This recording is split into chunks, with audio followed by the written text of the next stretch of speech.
I'm 31 years a serial social entrepreneur. And it actually started in the ocean, where growing up with a very healthy sport, we were sick all the time. That's in Santa Monica Bay. I'm from Manhattan Beach, California. And we were sick all the time, and so I was really curious about what types of activities were contributing to the pollution in Santa Monica Bay. And so I developed some methods for reducing the impact of stormwater and urban runoff into Santa Monica Bay. And my journey as a serial social entrepreneur began. So I was really interested in tangible, measurable impact, right? And in my view, cause marketing as we currently know it is dead, right? It's a backwards-looking, historical look at something that a brand did in the past that actually had nothing to do with the consumer. It may not even interest the consumer, but the brand wants to tell you about it anyway, right?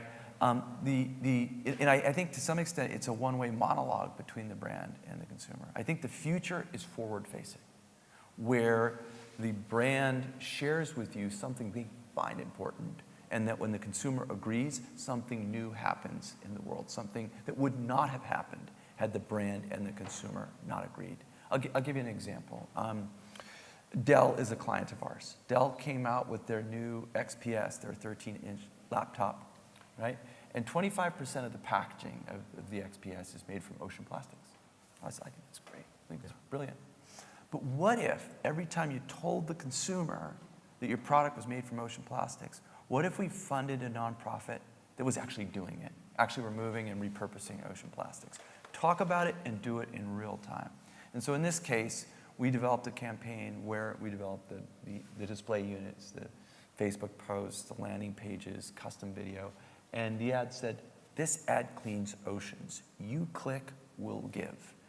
And that actual campaign not only was a huge success for Dell, and they saw 5 times better click-through rates than their normal campaigns, and saw greater than 80% lifts in brand favorability and more than 60% lifts in intent to purchase. But $50,000 was raised for the Waterkeeper Alliance for 2 projects in Costa Rica and Mexico, where we were removing those ocean plastics. We didn't ask the consumer for money. We asked the consumer if they cared. That was it. And it turns out that the consumers cared a great deal. So I'm really interested in story, empathy, action in real time. And when brands underwrite human empathy, great things happen for brands. So I think the future of cause marketing is forward-facing, and I think it's more rooted in tangible, measurable impacts in the world that were the result of brands and consumers agreeing. I think that's the future, yeah. And what do you think are the biggest challenges to achieving that? What do people cite to you and say, actually, we really want to do that, but actually, we want to look here? What's your kind of biggest objections? I think it's something that's new, right? And it's just getting people to understand that it's not a compromise. It's not either or. Here's my normal ad campaign. We just did this with Lexus. They launched a new vehicle called the UX, which is really around younger, more urban people, drivers, car buyers.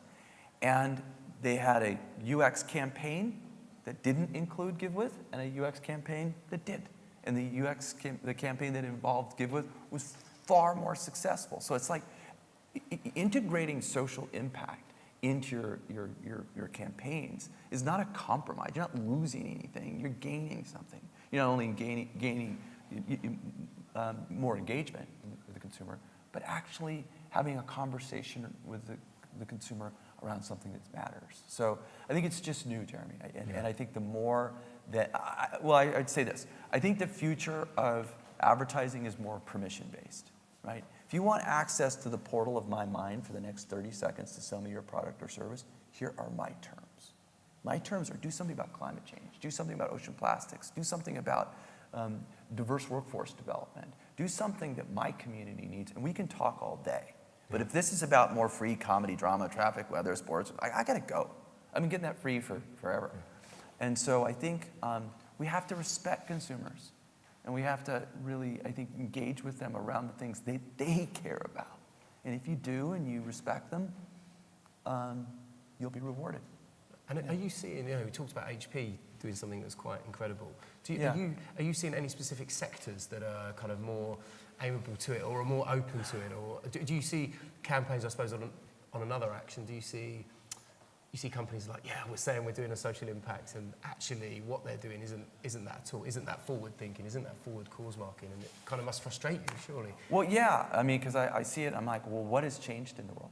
Like, what is the, I think a campaign in this respect has to have a body of work. What is its legacy?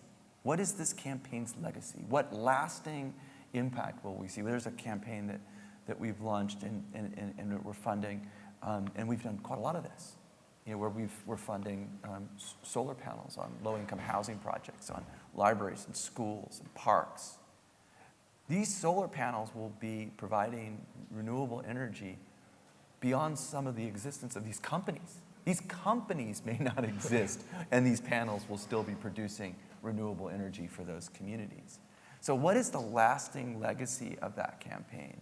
And I believe that when you engage with consumers around things that matter, there's a lasting legacy. Yeah. And what are the companies that you're seeing that are doing good stuff? Who's kind of really ticking those boxes? Who really gets it? Well, I think there's a lot of companies that understand. They understand their total societal impact. At least they think their total societal impact is raw material sourcing, manufacturing, packaging, shipping, and end-of-life recycling. That's the footprint of my company and my product. I'm like, you're missing some of the most fundamental activities. What if the way you market the product, advertise the product, has the capacity to lower carbon emissions? What if it has the capacity to remove ocean plastics?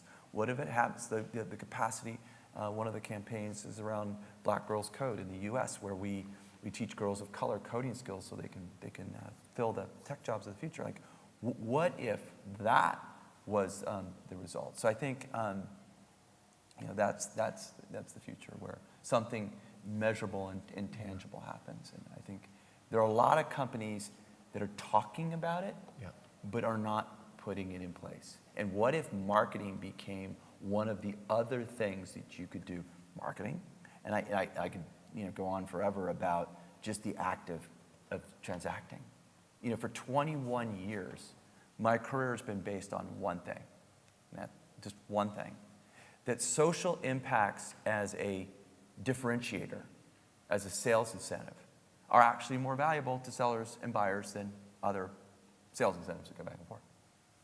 Free shipping, volume discounts, rebates. In the media business, free spots. And so the first place that I tested this, and I started this 21 years ago, was in the ad space. I said, I think that social impacts can help one advertising seller versus another. And in this case, my company, Ecomedia, which I sold to CBS in 2010, we used social impacts to differentiate them from their competitors. And more than $500 million worth of new ad revenues came to CBS as a result of applying social impacts between their 30-second ad time. We took something as commoditized and as competitive as a 30-second ad spot and turned it into an engine for social change. We've directed more than $100 million to nonprofits and positively impacted the lives of more than 60 million people, all by using social impacts as a differentiator. And so Give With was my desire to scale. I basically said, what's so unique about an advertising seller and an advertising buyer? What's so unique about CBS? We can apply social impacts between suppliers and buyers, selling and buying everything. And that in our economy in the US, it's a $20 trillion economy. 15 trillion of that $20 trillion economy are business-to-business transactions. Advertising is a business-to-business transaction, right? Well, 15 trillion. If you want to turn transactions into an agent for social change and open the floodgates for new funding for nonprofits, don't go where the billions are, go where the trillions are. Yeah. And so I think these are really exciting times. And there's a lot of really interesting new things happening that are driving it. Yeah. What do you think are the big drivers behind that? Consumer habits obviously is a huge thing. For sure. Certainly, we all hear the Cohen studies, and we hear various studies around, 90% of consumers want to do business with companies that are more socially responsible, more sustainable. But there's also some other big drivers that consumers are not that aware of, which are ESG ratings, environmental, social, and governance ratings, that drive the investment world. the world of socially responsible investing, social impact investing, is now a $23 trillion investment pool. Okay? It's 25% of all the money that invests in stocks falls into that category. So if you're a CEO, right, and you're trying to figure out, you get 25% of the institutions buying stock will not buy your stock if you don't have a certain ESG rating. Wow. So they're looking at their staff and they're saying, what can we do to positively influence our ESG rating so that these folks that are not buying our stock will buy our stock? They're like, well, you're not going to do that sitting on your hands. You're going to actually have to produce things in the world that improve people's lives, improve the environment, or improve the quality of people's lives. And so what we're doing at GiveWith is being quite precise about that. But you talked about HP, Jeremy. Yeah. So I'll give you an example. In this case, that was a simple business-to-business transaction. Okay? HP wanted to sell CBS computers, printers. Okay? And they went to CBS and they said, hey, they wanted to differentiate themselves from their competitors and said, if you'll agree to this new 3-year deal, we'll take 2% of the transaction and we'll fund social impact projects through GiveWith that are aligned with your corporate values and are going to help you accomplish a bunch of other business objectives. So CBS types their name into GiveWith, it pulls their ESG rating from MSCI, True Value Labs, and CSR Hub. It pulls information from Nielsen as to which types of social impacts your consumers or viewers might find interesting. It pulls information from Global Reporting Initiative, GRI, SASB, determines whether it's relevant or material to your industry. And it pulls a deep dive on the things you're doing. And then it starts to surface, Jeremy, nonprofits that fit those characteristics. In this case, it was Black Girls Code. It was teaching girls of color coding skills. So that transaction led to teaching 500 girls of color coding skills in 13 markets in the US. And then each side, both CBS and HP, got 3-minute videos, 30-second videos, pre-written press releases, newsletters, blog, all through the platform. So I think brands now have the ability to leverage their ad spends to positively influence their ESG rating. So we can tell a brand exactly what consumers think they ought to be doing in the way of social impacts. Yep. We can tell them which types of social impacts that can be leveraged from their ad spends might positively influence their ESG rating. Let's be precise about it. And that's where I think brands are responding so favorably to what we're doing is that you'll talk to some companies and I'll say, so why is it that your company is so involved in golf? You're like, oh, our CEO is a golfer. Like, oh, okay. It's like, it's like there's not like you're wondering like, so why this issue area? Like let's be precise about squeezing all the business value out of that issue area, that nonprofit, that program that's related to your ad spend, and let's get you a bunch of other benefits. What brands are now starting to see is that their ad campaigns are performing better, and they're accomplishing business objectives that ad campaigns don't accomplish. Better employee relations activities, investor relation activities. Ad campaigns don't do that. So let's be precise about not only making the ad campaign perform better, but then let's accomplish some other business objectives which ad campaigns do not. And let's be really clear to the brand of why that's material to their business. And you talk there from an economic point of view, it's better from a advertising perspective, it's better from understanding and selling the product at the end of the day or the service. What are you finding kind of are the biggest objectives besides education? Why are we not seeing more and more brands forcibly taking this I think it's because on board? they've been doing the same thing for so long. Right. They're I mean, I go, what's really interesting for me? I'm not from media and advertising. I'm not even from technology. I mean, that's what I'm doing now. Those are the 3 things I'm doing now because I backed my way into it because I was looking for new funding streams to fund nonprofits. And so when I first started going to agencies and talking to them, I figured it was going to be the young people who really got excited about what we're doing. And I found that it was actually the senior people in the agencies. I would go in and I would talk about what we're doing and they said, wait a minute. You're telling me that I can leverage what it is I've been doing my entire career to positively improve the quality of people's lives? I'm like, yeah. They're like, I was going to quit today because I find this so meaningless. I'm so frustrated. I was going to be out of here. But you're now telling me. I'm like, no, I can't do it without you. I cannot create these social impacts that positively impact other people's lives unless you are with me.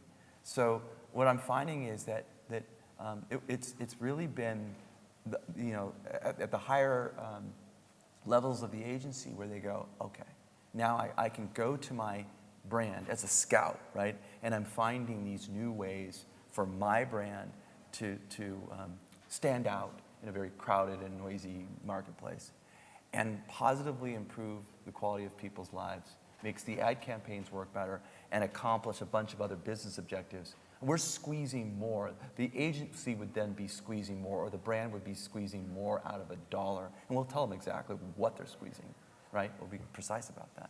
And I think that makes it super easy, when there's no compromise, right? I'm not asking anyone to compromise. Yeah. It's an interesting space to be in, right? And what's your, this morning we had our opening speaker was talking about how you should have a dream, and kind of no dream is too big, effectively. What's the dream for Give With Them where you are, in terms of obviously having these brands understand social impact and actually make a social impact? What's your dream now that you've been in this industry for a bit? I think part of it is that what I talked about earlier, which is that the whole experience is going to be more permission-based, and being respectful to consumers, and meeting them on their own terms, and creating a body of work from a brand consumer engagement that is lasting, right? So, look, in 2009, I was involved in a joint venture with CBS before they bought our company, and they said to us, this joint venture is going very well. We're very interested in your company. We're interested in buying your company. We think our ability to improve communities is our content. I said, I don't actually think so. And they said, well, we're a content company. I'm like, no. Your shows are very interesting, but I think it's your distribution. You see, I think we can, with the sale of ad time, carve off money and have a tangible, measurable impact on communities. I said, I think content's largely overrated. I'm like, what? I said, well, look, look at health. Never before in history has more information been available to more people about what's good for you and what's bad for you in the U.S. We're not as healthy in the U.S. as we were 30 years ago, okay, on a number of really preventable kinds of things. So let me ask you a question. Is getting the word out about better health leading to healthier Americans? Apparently not. We have to put content in context. And this was at a time when there was a lot of talk about green media, and a lot of big media companies were embedding green themes in their programming and everything else. I said, there ain't nothing green about media. Media is only green if it's greening, if it's having a tangible, measurable impact on communities. I said, advertising, and I'm answering your question in terms of my dream. I said, advertising is like the sun. And they're like, what? What are you talking about? I said, well, think about it. In the next 60 minutes, in the next hour, more energy will hit the surface of the earth from the sun than we'll use as a planet an entire year, powering all of our buildings, all of our gadgets in the next hour. But we as humans maintain with conviction that we have such things as energy shortages here on Earth. There's no such thing as an energy shortage in the universe. All the universe is energy. The questions are, do we have the intellect, do we have the will to harness the abundance that's all around us? So I said to these guys, so how's that like advertising? I said, there's hundreds of billions of dollars spent advertising the American public, and after a 30-second commercial runs, it's off into the ether. I said, but the fact is, you can harness human energy, human conversations between media companies and viewers and brands and consumers to positively improve the quality of people's lives. That's not aspirational, conceptual. That's a functioning business model. So I said, I'm on a mission. How much longer will we watch the sunrise and the sunset and not capture the energy it's trying to provide? And how much longer will we watch hundreds of billions of dollars go off into the ether when we now know it has the capacity to serve people less fortunate than us? I'm on a mission. And so that's my dream. My dream is that the conversations between brands and consumers and people actually become an engine for social change. That is something that's actually happening. We do that, right? the question is, how do we all scale that and see new dollars go to the most effective nonprofits taking on the most pressing issues of our time? It's all very doable, and it's immensely, the last speaker, Patty, who was speaking, it's immensely gratifying. It brings a tremendous amount of joy to see an ad campaign leave behind a legacy of something really positive. So I find my work, it brings me a lot of joy. I think that's the key, right? Creating that legacy, something that's more than just, like you say, a 30-second spot, a 3-second spot. It's the legacy. Yeah. And I believe we can see kind of one of the campaigns. This, I think, is the UX campaign that was at Lexus.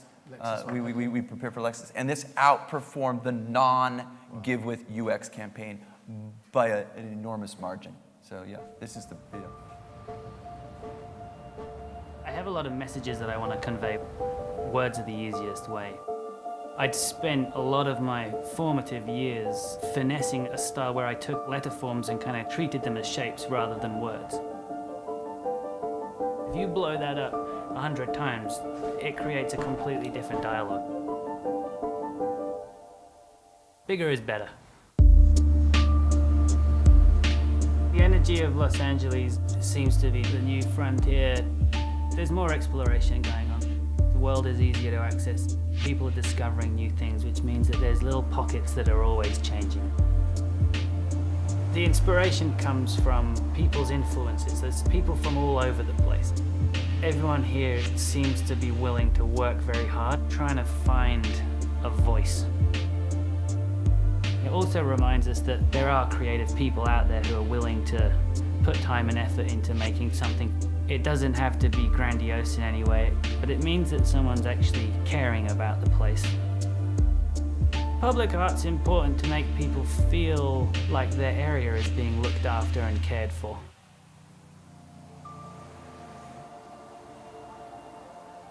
There is something nice knowing that it's there every day. Art is quite an elite form of decoration, and having it accessible on the street like that is quite nice for people just to kind of roll by and enjoy it. Hopefully brighten their day.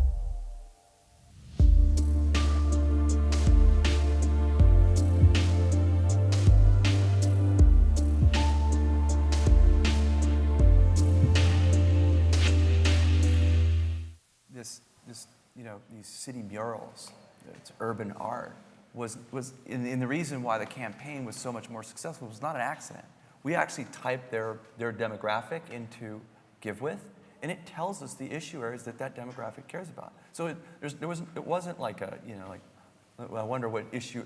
We knew, and that's the reason why it performed better, because we knew that going in, and so we can do that for any particular demographic, and we can meet people on their own terms and make ad campaigns work better and turn the ad spends of large corporations into an agent for social change that accomplishes a bunch of other business objectives at the same time. It's not either or, it's and.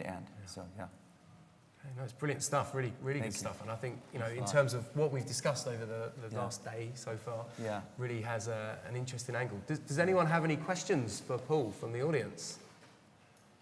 Yeah. Yes. Yeah, for the nonprofits that end up in your database, how Yeah. do you go about selecting them? Yeah. Kind of what's the type of criteria? Is it like a glide path of how many you want to get to? Well, we work with hundreds now, and about half of our team is really just from that space. So I have my team just vets nonprofits, and we're quite careful about. And by the way, that doesn't all mean they have to be large household names. I mean, we have nonprofits that have 2 people, but we're looking for organizations that have a proven track record of squeezing a lot out of a dollar and seeing. And I don't just mean percentage, but I mean in terms of impact. So we have hundreds of nonprofits that we work with, and we're constantly looking for new ones. So we're adding new nonprofits to Give With almost on a daily basis. Yeah. So if you have one that you'd like to recommend, we're all ears. Yeah. And make a real impact. Yeah, exactly. How are you able to get Dell and